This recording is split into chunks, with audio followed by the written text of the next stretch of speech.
Olá amigos, sejam bem-vindos para mais um vídeo do canal Atalaiando o Mundo. Na semana passada tive um problema com este computador novamente e por isso que não consegui postar vídeo. Peço desculpas aos amigos, mas enquanto eu não conseguir uma máquina melhor, terei que conviver com esse problema eventualmente. Bem, não é novidade para ninguém que o mundo em que vivemos hoje passa por situações muito difíceis, perigosas e incertas. A minha geração não viu uma situação como esta em sua vida, até hoje. Talvez nossos pais tenham passado por algo assim nos dias que antecederam a Segunda Grande Guerra, pois sabemos que diversos conflitos locais, regionais, acabaram desembocando em um único grande conflito que foi conhecido como a Segunda Grande Guerra. Ao longo das décadas de 50, 60, 70, 80, talvez até 90, me parecem que os conflitos que apareciam, eles eram mais regionais, mais localizados, e embora nós ficássemos sabendo deles, aparentemente eles não nos afetavam tão diretamente. O que vemos hoje é que, mais uma vez, os conflitos regionais estão se interligando e acabam afetando todas as nações do mundo, fruto deste mundo globalizado em que vivemos. Nós somos todos interdependentes hoje, um dos outros. Temos uma guerra entre a Rússia e a Ucrânia que está completando, nesses dias aqui de fevereiro, 4 anos de duração. Uma guerra que inicialmente a Rússia em específico achava que duraria algumas semanas, quiçá meses. A Europa e os Estados Unidos estão envolvidos indiretamente, se é que se pode chamar isso de indiretamente, à medida em que fornecem armamento para a Ucrânia. A China busca e está conseguindo aumentar a sua influência pelo mundo afora. Basta ver, na Europa, ela está construindo a maior embaixada da China na Europa, na Inglaterra, num local que está tendo uma baita de uma discussão dentro, inclusive, do parlamento britânico, por causa do local e o tamanho dessa embaixada que a China está colocando dentro do Reino Unido. Na África não precisa nem se falar a quantidade de países que hoje estão sob influência da China. A China domina portos africanos e muitas nações, em especial aquelas que são tirânicas. Na América Central e do Sul a gente percebe claramente isto. O canal do Panamá estava na mão dos chineses, os Estados Unidos, que conseguiu de alguma forma, junto ao governo do Panamá, recuperar isto para ficar na mão dos Estados Unidos, o que seria um grande risco deixar isso na mão da China, porque ela poderia impedir navios, por exemplo, americanos, militares ou civis, mercantes, de utilizar o canal do Panamá. E na América do Sul também. No Brasil, nós sabemos, né, mas por aí, em outros países, o Peru, eles estão controlando portos no Peru, têm intenção, estão controlando portos no Brasil, bases militares espalhadas, inclusive na Argentina.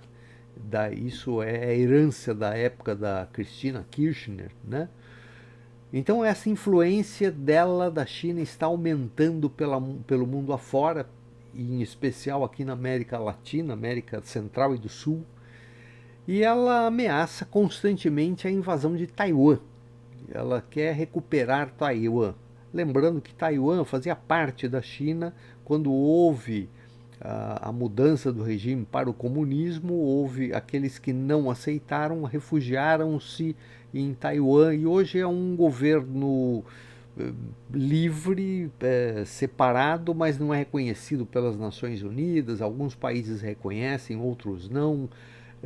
E a China está ameaçando constantemente invadir para retomar, ela voltar a fazer parte integralmente em todos os aspectos da China continental.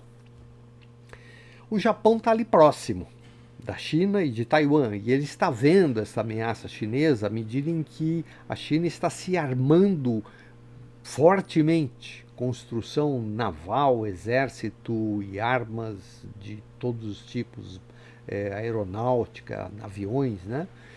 E por isso o Japão está discutindo mudanças constitucionais no país que permitam que ele, Japão, volte a possuir um exército, que é algo que foi proibido ao Japão desde o final da Segunda Guerra, quando eles combatiam os Estados Unidos e a guerra acabou quando os Estados Unidos lança 2 bombas lá em Hiroshima e Nagasaki, que foi o que deu final efetivamente à Segunda Grande Guerra, a Guerra do Pacífico, né? E eles estão hoje, o Japão, alinhados com o Ocidente, desde o final da Segunda Guerra que eles fazem parte, alinhados com o Ocidente. Israel, a sua eterna luta contra seus inimigos regionais que vivem atacando ali o país, seja no Líbano através do Hezbollah, seja o Iêmen, seja o Irã, seja o Iraque. Atualmente a grande briga, principal país é o Irã, né? Que é um grande inimigo de Israel e ao mesmo tempo um país que incentiva, apoia e financia grupos terroristas pelo mundo afora. Hoje o Irã está sob um cerco naval americano e estamos todos à espera de que a qualquer momento o ataque possa acontecer contra o Irã, até porque há grandes suspeitas, talvez mais do que suspeitas, a gente não conhece todas as informações, de que eles estejam prestes a ter uma bomba atômica, ou seria um terror para este mundo, um país que é ligado ao terrorismo se ele possuísse bombas atômicas, né? E além disso, eles são uma ditadura xiita islâmica sanguinária. Tanto é que nós vimos, tem vídeos neste canal falando a respeito da chacina que ocorreu recentemente e talvez continue acontecendo ainda, a gente não tem informações precisas sobre isso, contra o próprio povo do Islã, que é contrário a governo despótico xiita dos ayatolás. Os governos de esquerda da América Central e do Sul estão sofrendo uma forte pressão americana para abandonarem a censura, as prisões de adversários políticos, prática que se tornou meio um lugar comum em países daqui, como por exemplo o Brasil, a Venezuela, a Nicarágua, a Bolívia, Honduras, Cuba e talvez outros aí também, mas principalmente as ligações dos governos dessas nações com o crime organizado. Embora todos os governantes neguem peremptoriamente este relacionamento de proteção com o crime, é inegável perceber que temem o que pode ser delatado contra eles e os seus governos por o Eupollo Carvajal e agora o Nicolás Maduro, que estão ambos presos lá em Nova York, sofrendo um processo judicial pelas suas ligações, se é que podemos chamar assim. Eles eram, de certa forma, chefes desses tráficos, do tráfico, né? Ligação deles com os cartéis de drogas e terrorismo internacional. Está muitas evidências que são provas da ligação desses regimes com o Hezbollah, com o Hamas e outros que a gente conhece. Bem, no meio de tudo isso estão as populações dos países e no meio dessas populações, pelo mundo afora, estão os cristãos, que fazem parte dessas populações e passam pelos mesmos problemas, desafios, agruras de todos os demais cidadãos. O fato de crermos em Deus e em seu Filho não nos isenta de vivermos os mesmos problemas, passarmos pelas mesmas dificuldades e perigos. Porém, a diferença é como reagimos a essas situações e nos mantemos firmes em nossa fé, continuando a proclamar as boas novas do Evangelho de Cristo. Não há dúvidas de que tudo isto que acontece é uma guerra espiritual do mal que quer trazer a este mundo o caos, a intolerância, a discórdia, o ódio. E se este mundo ainda consegue se manter de alguma forma num tênue equilíbrio, é graças ao cristão, à Igreja de Cristo, que mantém-se firme, não se entrega e, ao contrário, combate esses valores e ideologias que colocam o homem no centro, que glorificam a criatura ao invés do Criador, que desprezam os valores espirituais e duradouros, eternos, pelos valores imediatos, materiais, passageiros, que são os grandes ídolos desta era. Bem, qual a consequência disto? Quero abordar neste vídeo a notícia que está em todos os jornais, que fala da situação de caos e terror por que passa o México, após a ação do governo mexicano, que, por pressão americana, não por vontade própria, e com o auxílio dos órgãos de inteligência americanos, conseguiram neutralizar definitivamente, se é que compreendem essa neutralização definitiva, de um dos mais perigosos chefes de cartel de drogas que atuava no território mexicano, que tem inclusive tentáculos nos Estados Unidos e quiçá em outros países pelo mundo, em especial aqui na América Latina. E como os cristãos estão passando por isto lá no México. A reportagem é do site Portas Abertas. Então, após a vinheta, vamos ao vídeo desta semana.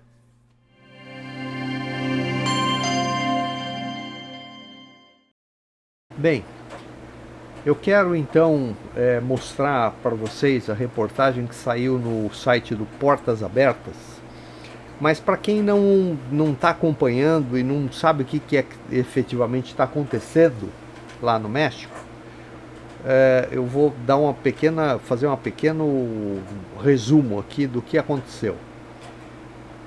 No dia 22, que foi domingo, um famoso e conhecido narcotraficante, chefe do cartel de Jalisco, é uma pessoa procurada que tem inclusive recompensa pela prisão dele nos Estados Unidos, porque existem evidências, provas de que ele, com a sua organização, contrabandeia drogas para os Estados Unidos.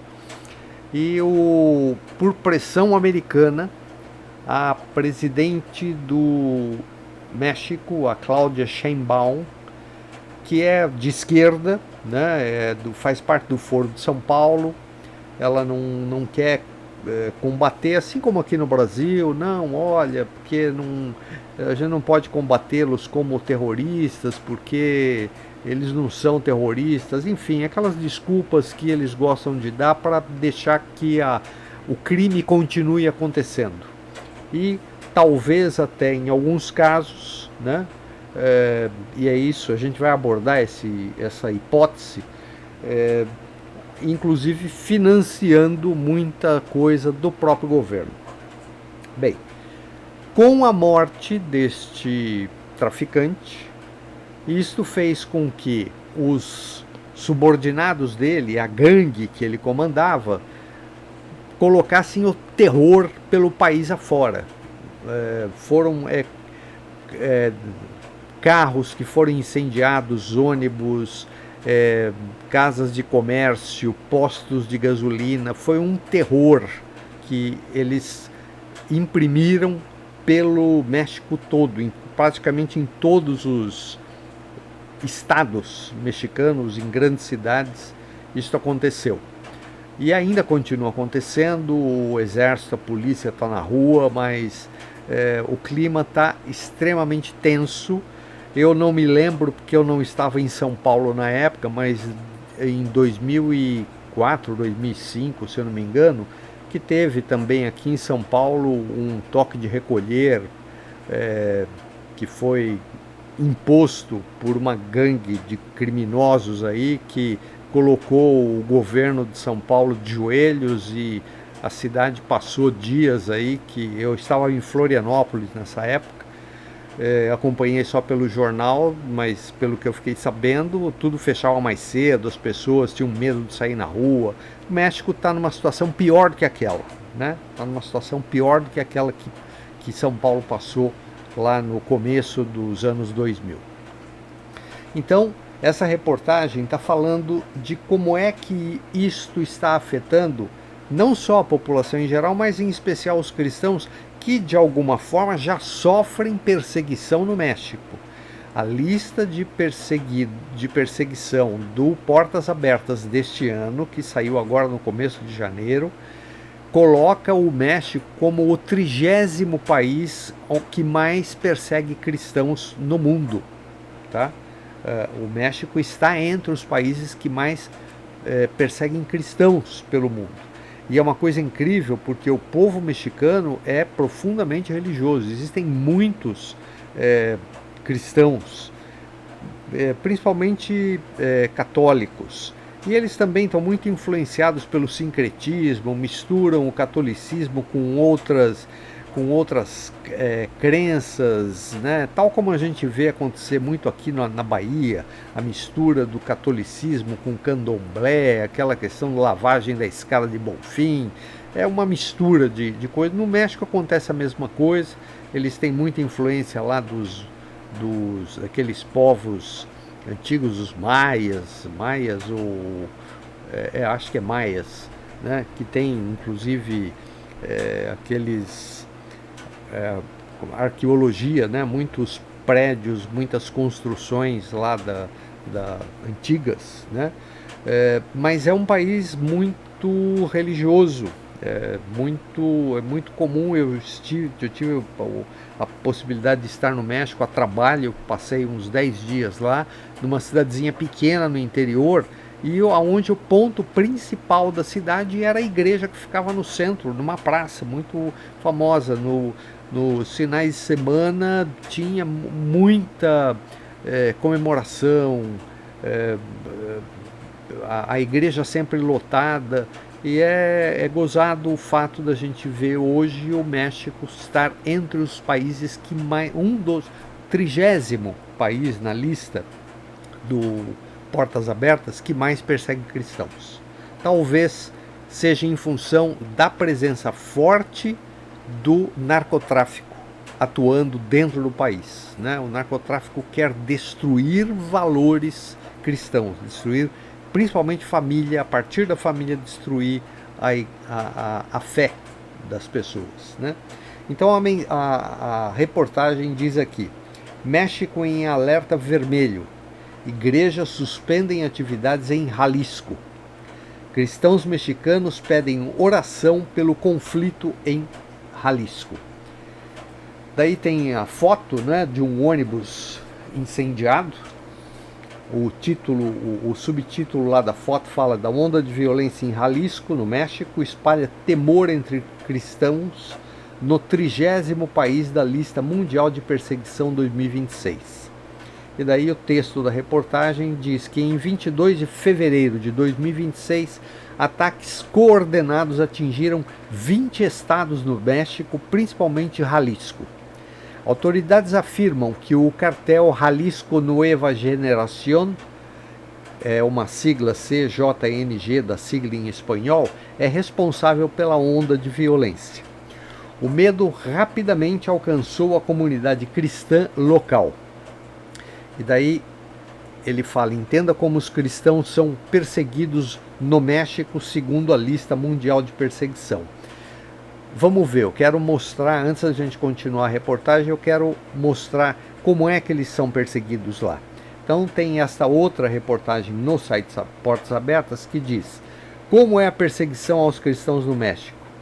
A presença generalizada e disseminada de grupos criminosos no México coloca muitos cristãos em perigo, especialmente aqueles que corajosamente buscam se opor à criminalidade. Os esforços das autoridades para lidar com a questão têm sido amplamente ineficazes, deixando cristãos vulneráveis, sem proteção e sem justiça. Em muitos lugares, os cartéis operam com quase total impunidade, chegando a infiltrar ou substituir autoridades locais. Vocês conhecem algum outro país aqui da América do Sul que acontece isso? Talvez ali no Rio, alguns locais nos morros lá que a polícia não pode subir. Eu acho que a gente já conhece isso, né? A perseguição também afeta os seguidores de Jesus que vivem em comunidades indígenas. Aqueles que deixam de seguir crenças e rituais locais para seguir a Cristo ficam expostos a multas, discriminação, prisão e deslocamento. Infelizmente, como acontece em outros lugares, os cristãos não podem contar com o Estado para proteção. Além disso, a hostilidade em relação à vida cristã sobre casamento, família e vida continua a crescer. Expressões públicas de fé estão cada vez mais sujeitas a escrutínio legal, dependendo do contexto político predominante. E daí uma frase de uma pessoa de lá que diz que nós, os cristãos, somos rejeitados porque não seguimos as tradições, não vivemos do jeito que eles esperam que vivamos. São aquelas pessoas que são cristãos, mas não se misturam no sincretismo religioso, não misturam isto tal como acontece em muitos locais, né? Por exemplo, eles comemoram lá o Dia dos Mortos, o dia 2 de novembro. É uma festa, eu estive no México exatamente nessa época, eu estava lá. É um feriado, assim, acho que tão importante, que chega a toda a nação, tal como é aqui o Carnaval, né? As pessoas comemoram isso, é um ritual que é meio misturado com o Dia das Bruxas, é um negócio meio esquisito. Eu não estive numa cerimônia dessa, porque eu estava lá a trabalho, né? Mas eu via nas pessoas que iam participar aquela coisa assim, tal como se estivesse preparando o Natal, a ceia do dia 24, é uma coisa muito forte.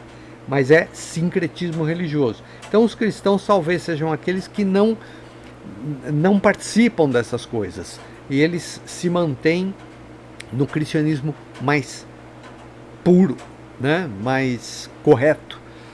Então essa é uma outra reportagem que eu queria, um trechinho dela que eu queria mostrar. E vamos continuar então a leitura da reportagem principal. Ele continua lá dizendo que o motivo da agitação teria sido a morte de Nemésio Ezeguera, líder do CJNG, durante uma operação militar federal em Tapalpa, em Jalisco. E daí ele tem mais um lá, veja como o crime organizado afeta cristãos no México, a gente já viu na reportagem anterior que eu mostrei. E continua, violência se espalha em Jalisco após a morte de El Mencho, que é o nome pelo qual esse cara que morreu aí, o Nemésio, era conhecido, El Mencho. Horas após a morte de Nemésio, que é o El Mencho, também conhecido como El Mencho, veículos foram incendiados, comércios foram queimados, rodovias foram bloqueadas e tiroteios ocorreram em áreas comerciais e residenciais. Inclusive tem um vídeo na internet de que eles invadiram o aeroporto, se eu não me engano, da Cidade do México, que é um maior, talvez o maior aeroporto de lá, do México, e foi um terror, porque eles entraram atirando, as pessoas se escondendo, entrando debaixo de poltrona, se escondendo atrás de mesa, saindo correndo de dentro do aeroporto, porque foi um horror. Tem vídeo disso na internet, né? Daí uma pessoa lá do Portas Abertas do México que diz assim: as ruas estão vazias, escolas e comércios estão fechados, as pessoas não conseguem sair de suas casas, disse Evelyn Ramírez, da equipe da Portas Abertas do México. E então, tem um asterisco aqui no nome dela, porque esses nomes foram trocados por segurança das pessoas, né? Para não serem identificadas quem é que está falando isso. E continua lá, que Jalisco foi o estado mais afetado. O governo declarou alerta vermelho, ativou protocolos de emergência e aumentou a presença militar. Em Guadalajara, o aeroporto e um hospital foram evacuados por motivos de segurança. As autoridades pediram que os moradores permanecessem em casa. Cristãos foram afetados pelo conflito em Jalisco, no México. Em Jalisco e Guanajuato, algumas igrejas suspenderam cultos, outras encerraram as atividades mais cedo após o primeiro ataque. Uma igreja em Guanajuato foi afetada quando membros do cartel incendiaram um veículo do lado de fora durante um funeral. A situação é crítica. Por favor, continuem orando por nosso país para que a ordem seja restaurada, conclui Evelyn, que é um membro do Portas Abertas de lá do México, né? Líderes cristãos ameaçados em Jalisco. Disseram para ficarmos em casa e cancelar as atividades. Se desobedecermos, podemos ser mortos, afirmou o pastor Juan Manuel Ruiz, que também o nome foi trocado por segurança dele, né? À medida que a violência se espalhava, muitos cristãos se dedicaram à oração em Guadalajara. Líderes cristãos foram vistos orando do alto dos telhados das igrejas sobre a cidade quase deserta. E daí tem o asterisco lá que está falando que os nomes foram alterados por segurança. E para concluir, como orar pelos cristãos em Jalisco, ore pela paz e pela restauração da ordem em Jalisco e nos outros estados afetados pela violência no México. Interceda por proteção das famílias e comunidades afetadas. Clame para que, em meio à instabilidade, os cristãos possam testemunhar a esperança e a segurança que Cristo traz e vidas sejam salvas.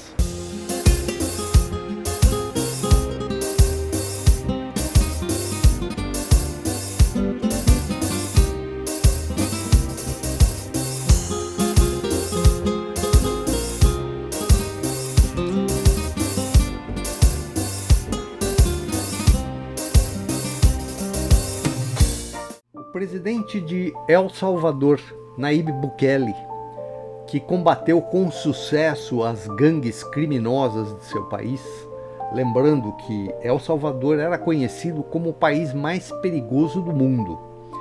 Ele afirmou recentemente em um discurso, se eu não me engano, na ONU, que as nações que dizem não ser possível acabar com a criminalidade de forma efetiva é porque, de alguma forma, os governos desses países estão envolvidos com a criminalidade. Ou seja, eles não podem trazer uma solução, uma vez que fazem parte do problema. Bem, o fato é que, felizmente, estamos vendo que as ações do governo americano estão buscando acabar com a influência desses grupos criminosos, não apenas lá nos Estados Unidos, mas também nos demais países do continente. Não importa se não gostamos da agenda política americana, isso é irrelevante, mas como cristãos, combater o mal que representa esses sindicatos do crime, combater o mal que realizam contra toda a sociedade, não apenas contra cristãos, mas contra homens, mulheres, crianças, jovens principalmente, ou velhos, deve ser aplaudido e apoiado. Lembramos mais uma vez que Deus pode usar quem Ele quiser para realizar os seus planos, assim como já fez no passado. O que vemos é que Ele está dando uma esperança, mais uma chance de verdadeiramente arrependidos retornarmos a Ele, clamarmos por perdão e pedir que nos proteja de tantos perigos que estão à nossa volta, sejam perigos de crime, de guerra, de injustiça ou de calúnia. Os homens podem ter os seus planos próprios, mas sabemos quem tem o controle de tudo, inclusive dos homens. É Deus, e por isto pedimos a Ele as suas bênçãos, orientação e proteção. Oremos pelos nossos irmãos mexicanos e por todas as nações deste mundo.